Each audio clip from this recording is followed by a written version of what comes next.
श्री स्वामी समर्थ. स्वामी समर्थ महाराज हे आजही केवळ भक्तांच्या एका हाकेला धावून येतात असे मानले जाते. स्वामी सेवा करणाऱ्या प्रत्येक भक्ताला हा अनुभव येतो की स्वामी सदैव आपल्या पाठीशी आहेत.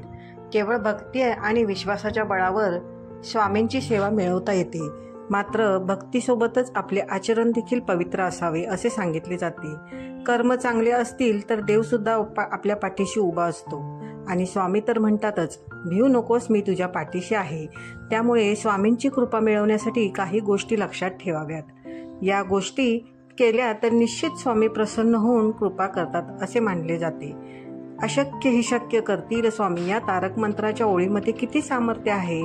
हे वाक्य म्हणताना देखील अंगात एक सकारात्मक दैवी ऊर्जा संचारते.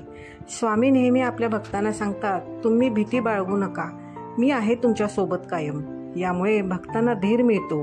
ही आहे स्वामी सेवेची खरी ताकद. मात्र स्वामी भक्ती करताना आपल्याला काही गोष्टी आवर्जून लक्षात ठेवाव्या लागतात. तुम्हाला जर वाटत असेल स्वामींनी आपल्यावर कृपा करावी, स्वामींचे आशीर्वाद मिळावेत, आपली इच्छा पूर्ण व्हावी, तर काही नियमांचे पालन करून स्वामी सेवा करायला सुरुवात करा. पहा चमत्कार तुमच्यासोबत काय घडू लागेल. पाहूयात मनोकामना पूर्तीसाठी कशा प्रकारे स्वामींची पूजा भक्ती करावी, कोणत्या गोष्टी लक्षात ठेवाव्यात.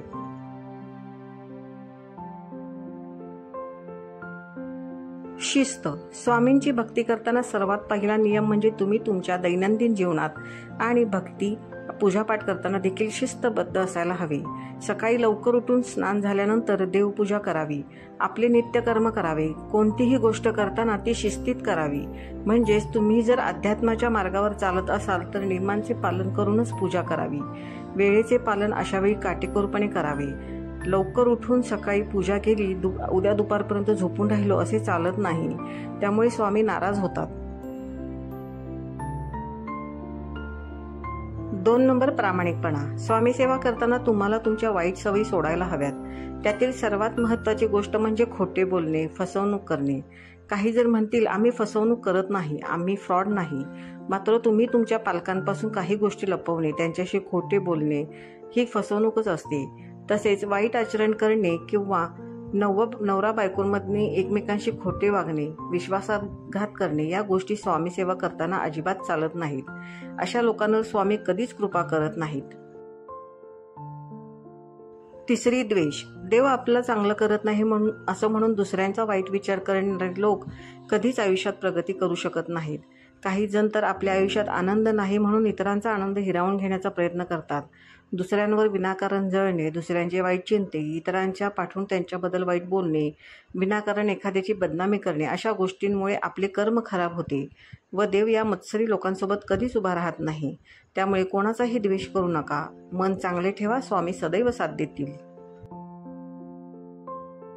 4 गोष्ट म्हणजे सकारात्मकता. आपले विचार नेहमी सकारात्मक ठेवावे. यामुळे आयुष्यात चांगल्या गोष्टी घडू लागतात.